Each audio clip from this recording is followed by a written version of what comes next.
apa yang kita patut waspadai atau yang sebaiknya kita lakukan di tahun 2021 yang terakhir? Oke, begini. Tahun 2021 secara metafisika adalah tahun yang beruntung bagi orang-orang yang memiliki inisial nama R, S, W. Itu selalu akan beruntung. Jadi R, S, W. Tahun-tahun di mana orang-orang yang memiliki nama RSW ini, inisial nih, misalnya Winata gitu. Nah, itu apa yang dia lakukan sedikit tapi akan menghasilkan sesuatu yang besar. Nah, tapi ada nama-nama yang kurang beruntung di tahun ini. N, K, dan C. Jadi NKC ini nama-nama yang kurang beruntung. Seberapa besar pun dia berusaha, hasilnya tidak akan maksimal. Nah, itu. Nah, oleh karena itu, Guru menyarankan tahun 2021 adalah tahun di mana orang-orang harus bergerak. Tidak diam. Apapun bentuk diamnya, harus bergerak. Karena tahun 2021 ini tahun di mana orang harus beraksi agar menuai reaksi. Jadi itu. Jadi orang-orang yang di tahun 2021 ingin sukses, ingin sehat, ingin keberlimpahan, dia harus beraksi.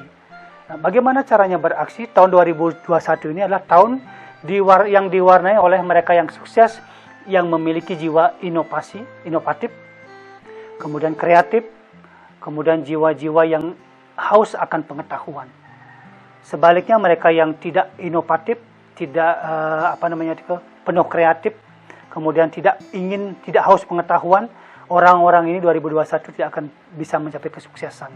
Itu yang pertama. Yang kedua, Guru perlu sampaikan secara metafisika, unsur-unsur elemen-elemen yang bagus untuk dijadikan bisnis tahun 2021 ini yang bagus itu seperti kuliner, kemudian hasil perkebunan, kemudian sesuatu yang berhubungan dengan air.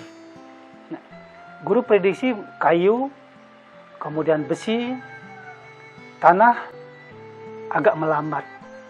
Apalagi besi. Itu tahun 2021 sangat melambat. Jadi kalau bisa hindari bisnis itu. Nah, yang paling baik adalah kuliner, yang kedua adalah pendidikan. Itu yang 2021 akan mendapat tempat yang bagus, sambutan yang bagus.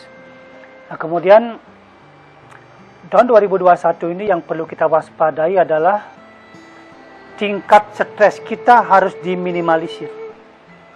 Karena Guru yakin akibat dari perjalanan panjang proses ini, tahun 2021 akan mengalami puncak-puncak tekanan kehidupan. Jadi tahun 2021 kalau bisa hindari marah, hindari ambisi berlebihan, dan hindari mengumbar nafsu yang berlebihan.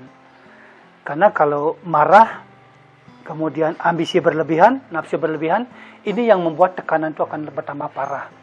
Jadi tahun 2021 ini adalah tahun di mana orang-orang harus mulai melenturkan hati, menerima keadaan, berdamai dengan keadaan. Bukan waktunya melawan keadaan, waktunya memberontak, tapi waktunya kita lentur, hanyut, mengalir dengan keadaan. Lebih banyak menghibur diri. Karena tahun 2021 ini tahun di mana kalau kita tidak bisa menghibur diri, berarti kita berada dalam tekanan. Dalam kurungan-kurungan besi yang di dalamnya berisi banyak sekali hal-hal yang buruk. Jadi prediksi Guru tahun 2021 ini akan lebih banyak penyakit-penyakit yang mulai dari pikiran, bersumber dari pikiran. Nah, karena penyakit-penyakit yang bersumber dari pikiran ini yang akan membawa organ tubuh kita melemah semua. Jadi akan ada banyak penyakit jantung, penyakit ginjal gitu. Nah, lalu bagaimana solusinya? Nah, di metafisika ditawarkan cara terbaik untuk menangkal penyakit-penyakit yang bisa menghantui kita di tahun 2021 adalah sederhananya adalah senangkan pikiran. Senangkan pikiran. Bagaimana cara menyenangkan pikiran? Jalankan hobi, tetapi jangan terlalu berambisi, emosi dan bernafsu. Jalankan sesuatu yang membuat hidup kita itu lebih damai. Kenapa? Karena kalau kita membuat permasalahan, itu hanya akan menambah kerumitan dalam hidup kita. Jadi pertanyaan tadi, apa yang perlu diwaspadai? Waspadai kita larut dalam emosi, larut dalam ambisi berlebihan, dan larut dalam mengumbar nafsu yang berlebihan. Karena tahun 2021 ini adalah tahun introspeksi, tahun mulat sariru, untuk mempersiapkan tahun 2022 yang merupakan tahun keemasan. Jadi seperti itu. Dengan bencana misalnya? Sebenarnya begini, kalau bencana itu manusia sebenarnya tugasnya hanya satu.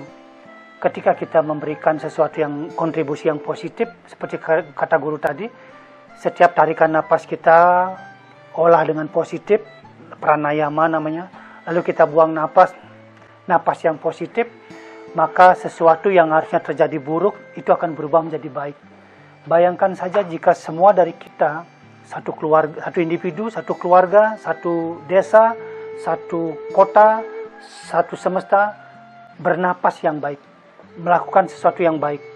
Yang terjadi adalah gunung yang seharusnya meletus tertahan, banjir yang seharusnya datang ternetralisir, sesuatu yang harusnya kiamat datang itu ternetralisir. Kenapa? Karena setiap individu yang dilahirkan oleh Tuhan punya kekuatan untuk menjadi penyelamat. Dalam istilah kehinduan kita, setiap individu seperti Pak Man ini, si guru ini, dan teman-teman, ini wajib memutar cakrayadnya. Ketika manusia memutar cakrayadnya, itu dunia sedang disangga. Tapi ketika kita sebagai individu lupa memutar cakrayadnya, lupa bergerak, lupa bersyukur, lupa beraksi, maka pelan-pelan langit akan runtuh. Segala sesuatu akan tenggelam. Itu yang tidak kita harapkan. Jadi, apa yang harus kita lakukan? Mari kita putar cakrayadnya. Apa itu cakrayadnya? Cakrayadnya adalah kewajiban-kewajiban yang Tuhan berikan kepada umat manusia. Apa kewajiban ini?